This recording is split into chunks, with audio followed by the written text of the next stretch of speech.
அன்பு நேயர்களுக்கு இனிய வணக்கம். துலாம் ராசிக்கார நேயர்களுக்கு நம்ம இன்னைக்கு வீடியோ பதிவுக்கு முழுமையா போறதுக்கு முன்னாடி முருகரை மனதார வணங்கிட்டு வீடியோ பதிவுக்குள்ள போகலாங்க.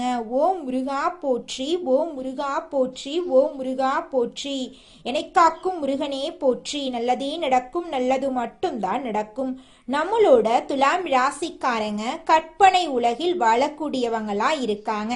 இவங்க எந்த ஒரு செயலை செஞ்சாலும் சரிங்க, ஒரு சொல்ல போய் ஒருத்தங்கிட்ட சொன்னாலும் சரி, இந்த செயலை செய்யலாமா, இந்த சொல்ல சொல்லலாமா, இதனால நம்மளுக்கு ஏதாவது பிரச்சனை வருமா, நம்மளை சுத்தி இருக்கிறவங்களுக்கு ஏதாவது பிரச்சனை வருமானு ஆலோசனை பண்ணி தாங்க இவங்க செயல்படுவாங்க. உண்மைக்கு புறம்பா எந்த காலத்திலையும் எந்த ஒரு செயலையும் இவங்க செய்ய மாட்டாங்க. இவங்க நட்புக்கு முக்கியத்துவம் தருவாங்க. அதே நேரத்துல நண்பனுக்காக உயிரை கொடுக்க கூட இவங்க தயங்க மாட்டாங்க. இவ்வளவு அருமையான நற்குணங்களை கொண்ட துலாம் ராசிக்கார அன்பர்களே, எல்லாரும் எப்படிங்க இருக்கீங்க? நலமா இருக்கீங்களா? எங்கம்மா நீங்க வர எங்களை பார்த்து இப்படி ஒரு கேள்வி கேட்குறீங்களே? நாங்க எங்கம்மா நலமா இருக்கோம், எங்க வாழ்க்கையில் இருக்கக்கூடிய பிரச்சனைகளை பார்த்தா நலமா இருக்கிற மாதிரியா தெரியுது அப்படின்னு உங்க மனசுல நினைக்கிறது எனக்கு புரியுதுங்க. துலாம் ராசிக்காரர்களே, உங்க வாழ்க்கையில இருக்கக்கூடிய இந்த கஷ்டமான சூழ்நிலை எல்லாமே இனி வரக்கூடிய காலங்கள்ல மறைஞ்சு போக போகுதுங்க. உங்களுடைய ஆசைகள் கனவுகள் எல்லாமே நிறைவேற போகுது. திருமணமாகாதவங்களுக்கு திருமண தடை நீங்கி திருமணம் நடக்க போகுதுங்க. குழந்தை பாக்கியம் இல்லாதவர்களுக்கு குழந்தை பாக்கியம் கிடைக்க போகுதுங்க. பூர்வீக சொத்து ரீதியாக இருந்த அனைத்து பிரச்சனைகளுக்கும் தீர்வு கிடைக்க போகுது. உங்களுக்கு வரவேண்டிய பூர்வீக சொத்து உங்க கையில வந்து சேரப்போகுதுங்க. புதுசா நிலம் வாங்க போறீங்க, கார் வாங்க போறீங்க. உங்க வாழ்க்கைய அருமையான வாழ்க்கையாக மாறப்போகுது. உங்களை விட்டு பிரிந்து சென்ற உறவுகள் எல்லோருமே இனி வரக்கூடிய காலங்கள்ல உங்களை தேடி வரப்போறாங்க.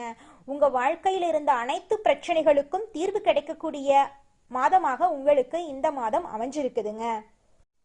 துலாம் ராசிக்காரர்களே, மற்றவர்களை விட உயர்ந்தவராக இருக்கிறது பெருமை இல்ல, கடந்த காலத்தை விட உயர்ந்தவராக மாறதான் உண்மையான பெருமைங்க. 2026ஆம் ஆண்டு துலாம் ராசிக்காரர்களுக்கு விதி மீண்டும் எழுதப்படுவதற்கான வாய்ப்பாக அமைய போகுது.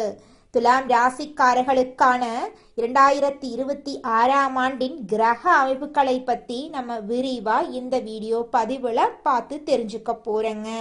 ஜனவரி மாதம் துலாம் ராசிக்காரர்களின் வாழ்க்கையில ஒரு அரிதான பிரபஞ்ச சேர்க்கை நடக்க போகுதுங்க. ஜனவரி மாதத்துல ஆகாயத்துல பல தசாப்தங்களாக காணப்படாத ஒரு நிகழ்வு நடக்க போகுது. தனம் மற்றும் பராக்கிரமத்தின் அதிபதியான செவ்வாய் பகவான் தனது உச்ச ராசியில் நுழைய போறாரு. அங்கே ஒரு சக்தி வாய்ந்த சதுர்கிரக யோகம் உருவாகி வருதுங்க. ஆற்றல் அதிகமாக இருக்கும் போது அது வரம் மற்றும் விநாசம் ஆகிய இரண்டின் திறமையும் கொண்டிருக்கும். இந்த சதுர்கிரக யோகம் அபரிவிதமான செல்வத்தையும் ரியல் எஸ்டேட் மற்றும் தொழில உச்சத்தையும் கொடுக்கலாங்க. சனி பகவான் உங்கள் 6ஆம் வீட்டில் அமர்ந்திருக்கிறாரு. 6ஆம் வீடு அப்படிங்கிறது நோய், கடன் மற்றும் எதிரிகளின் வீடு. துலாம் ராசிக்கு சனி யோககாரகன். இங்கே அமர்ந்து அவர் உங்கள் எதிரிகளை அமைதிப்படுத்துவாரு. உங்கள் உழைப்பு வீணாகாம இருப்பதை அவர் உறுதி செய்கிறாரு. தேவகுரு பிரகஸ்பதி உங்கள் 9ஆம் வீட்டில் அதாவது பாக்யஸ்தானத்தில் அமர்ந்திருக்காங்க. இங்கிருந்து அவருடைய 5ஆம் பார்வை நேராக உங்கள் லக்கணத்தின் மீது விழுதுங்க. இதன் அர்த்தம் தெய்வீக அருளுங்க. எத்தனை கஷ்டங்கள் வந்தாலும் ஒரு கண்ணுக்கு தெரியாத சக்தி உங்களை நிச்சயமா இந்த காலகட்டத்துல காப்பாத்துங்க. ஜனவரி மாதம் சூரியன், செவ்வாய் மற்றும் உங்கள் ராசி அதிபதி சுக்கிரன் இந்த 3 கிரகங்களும் உங்கள் 3ஆம் வீட்டில் அமர்ந்துள்ளாங்க. 3ஆம் வீடு என்பது பராக்கிரமம் மற்றும் முயற்சிங்க. ஆண்டின் தொடக்கம் எளிதாக இருக்காது. நீங்க கையை நீட்ட வேண்டும், நீங்க ஓட வேண்டும். உங்களுடைய வாழ்க்கையில நல்லதுதாங்க நடக்கும். நீங்க வியர்வை சிந்தி உழைத்தீர்கள் என்றால் உங்கள் வாழ்க்கையில் நிச்சயமாக வெற்றி கிடைக்குங்க. தோல்விங்கிற பேச்சுக்கெல்லாம் துளி கூட இடம் கிடையாதுங்க. ஜனவரி மாதத்துல உண்மையான விளையாட்டு தொடங்க போகுது. கிரகங்களின் கூட்டம் முழுவதும் 3ஆம் வீட்டிலிருந்து வெளியேறி உங்கள் 4ஆம் வீட்டுக்கு செல்ல தொடங்க போறாங்க. ஜனவரி மாதத்தின் இறுதியில சுக்கிரன் நுழைவாருங்க. சூரியன் வருவாரு, செவ்வாயும் வருவாங்க. 4ஆம் வீடுங்கிறது சுகம், சொத்து, வாகனம், மன அமைதியை குறிக்குதுங்க. உங்களுடைய வாழ்க்கையில நல்லது தாங்க நடக்கும். செவ்வாய் உங்க ராசியில உச்சம் பெற போறாருங்க இந்த ஜனவரி மாசத்துல. மாத தொடக்கத்துல உங்கள் கேந்திர ஸ்தானங்கள் காலியாக இருக்கும். உங்கள் ராசி அதிபதி சுக்கிரன் 3ஆம் வீட்டுல இருக்கிறாரு. உங்களுடைய ஆசைகள் எல்லாம் நிறைவேற போகுது. நீங்க வேலை செய்ய விரும்புவீங்க, திட்டம் போடுவீங்க, டைரியில எழுதுவீங்க. ஆனா உடல் ஒத்துழைக்காது. மனம் நாளை செய்வோம் என்று சொல்லும். வேலையை தள்ளி போடும் பழக்கம் ஏற்படலாம். அதை கண்டு நீங்க அச்சப்படக்கூடாதுங்க. நிச்சயமா உங்க வாழ்க்கையில நல்லது நடக்கும் அப்படிங்கிற நம்பிக்கையோட இருந்தீங்கன்னா நிச்சயமா நல்லது நடந்தே தீருங்க. கடந்த மாதத்திலிருந்து ஏதேனும் நோய், உடல் வலி, பருவகால தொற்று இருந்தா அது எல்லாமே இந்த ஜனவரி மாதம் முடியறதுக்குள்ள காணல் நீரா கரைஞ்சு போயிரும். குருவின் அமுத பார்வை உங்கள் நோய் எதிர்ப்பு சக்தியை இரும்பு போல வலிமையாக்கும். உங்கள் ஆளுமையில் ஒரு கவர்ச்சி வரும். உங்கள் முகத்தில் பொலிவு கூடும். மக்கள் உங்களை நோக்கி ஈர்க்கப்படுவாங்க. முன்பு உங்களை புறக்கணித்தவங்க எல்லாரும் இப்போது உங்கள் ஆலோசனையை கேட்பாங்க. முன்பிருந்த பதட்டம் இப்போது இருக்காது. எல்லாமே அமைதியா மாறிடும். சூரியனும் செவ்வாயும் உங்கள் மனதை பாதிச்சிருப்பாங்க. ஆனா இனி வரக்கூடிய காலங்கள்ல சூரியனும் செவ்வாயும் உங்களுக்கு ஒளிய தரப்போறாங்க. இதனால உங்களுக்குள்ள ஆற்றல் அதிகமா வரும். ஆனா அதே நேரத்துல இதயம் தொடர்பான துடிப்புகள் அதிகரிக்கலாம். நீங்க பிபி அல்லது இதய நோயாளிகளா இருந்தா கொஞ்சம் கவனமா உங்களுடைய உடல் நலத்தை பார்த்துக்கோங்க. ஜனவரி 2026 உங்கள் வாழ்க்கையில் ஒரு திருப்பு முனையா அமைய போகுது. உங்கள் ஜாதகத்துல தனஸ்தானத்தின் 2ஆம் வீடு அதிபதி செவ்வாய் மற்றும் லாபஸ்தானத்தின் 11ஆம் வீடு அதிபதி சூரியன் மற்றும் சுக சொத்து ஸ்தானத்தின் 4ஆம் வீடு அதிபதி சனிங்க. தனத்தின் அதிபதியும் லாபத்தின் அதிபதி இருவரும் சென்று சொத்து வீட்டுல அமர்கிறாங்க. எல்லாவற்றிற்கும் மேலாக செவ்வாய் அங்கு உச்சம் பெற போறாரு. செவ்வாய் உச்சம் பெறுவது பணப்புழக்கம் திடீரென அதிகரிக்கும் அப்படிங்கிறத காட்டுதுங்க. இது ஏதேனும் பெரிய ஒப்பந்தம், நீண்ட காலமாக தடைபட்டிருந்த பெரிய தொகை, ஏதேனும் சொத்து விற்பனை மூலம் வரும். செவ்வாய் பூமிகாரகன்.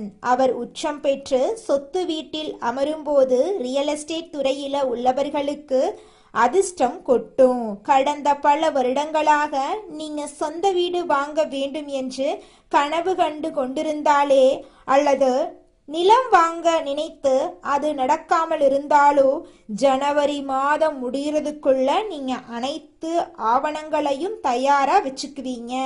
சுக்கிரன் மற்றும் செவ்வாயின் சேர்க்கை 4ஆம் வீட்டுல நடக்குது. இதனால உங்களுடைய வருமானம் அதிகரிக்க போகுதுங்க. உங்களுடைய வாழ்க்கையே சொர்க்க வாழ்க்கையா மாறப்போகுதுங்க. வேலையில் இருப்பவர்களுக்கு இங்கே சனி பகவானின் பங்கு மிகவும் முக்கியமானதா இருக்குது. அவரு உங்கள் 6ஆம் வீட்டுல அமர்ந்துள்ளாரு. 6ஆம் வீடு சேவை மற்றும் வேலைக்கானதுங்க. சனி இங்கே மிகவும் மகிழ்ச்சியாக இருக்கிறாரு. அவர் உங்களுக்கு வேலையில நன்மைகளை வழங்க போறாரு. கடந்த சில மாதங்களாக உங்களுக்கு வேலை போயிடுமா அப்படிங்கிற பயம் இருந்திருக்கலாம். ஆனா அந்த பயம் இப்போது நீங்க போகுது. சனி உங்களை ஆணிவேர் போல ஊன்றி நிற்க வைப்பாருங்க. உங்கள் எதிரிகள் தொக்கடிக்கப்படுவாங்க. அலுவலகத்தில் உங்கள் முதுகுக்கு பின்னால் பேசியவங்க எல்லாருமே இனி வரக்கூடிய காலங்கள்ல பயக்க போறாங்க. உங்களுக்கு பதவி உயர்வு, சம்பள உயர்வெல்லாம் கிடைக்க போகுது. உங்களுடைய வாழ்க்கையே சொர்க்க வாழ்க்கையா அமைய போகுதுங்க. உங்களுடைய ஆசைகள், கனவுகள் எல்லாமே நிறைவேற போகுதுங்க.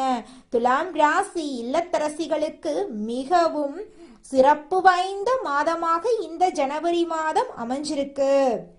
உங்களுடைய ஆசைகள் எல்லாமே இந்த மாதம் நிச்சயமாக நிறைவேறும்.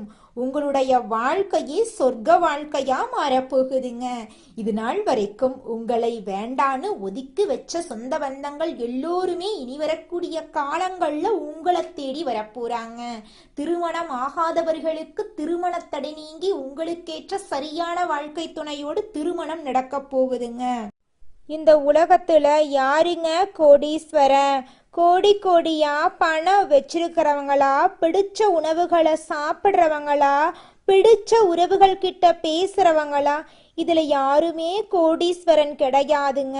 யார் ஒருத்தவங்க நோய் நொடி இல்லாம மனக்கவலை இல்லாம நிம்மதியா தூங்குறாங்களோ அவங்க தாங்க இந்த உலகத்திலேயே சிறந்த கோடீஸ்வரன். அப்பேற்பட்ட கோடீஸ்வரன் ஆகக்கூடிய யோகம் உங்களுக்கு இந்த மாதம் அமைஞ்சிருக்குதுங்க. உங்க வாழ்க்கையில இனி வரக்கூடிய காலங்கள்ல கவலை கண்ணீர் அப்படிங்கிற பேச்சுக்கெல்லாம் துளி கூட இடம் கிடையாதுங்க. இது நாள் வரைக்கும் உங்களுடைய மனசில் இருந்த மனக்கவலைகள் எல்லாம் இனி வரக்கூடிய காலங்கள்ல காணாம போகுதுங்க.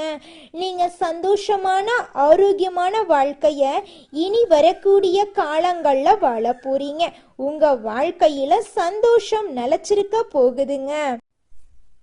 நல்லதே நடக்கும், நல்லது மட்டும்தான் நடக்கும். நன்றி, வணக்கம்.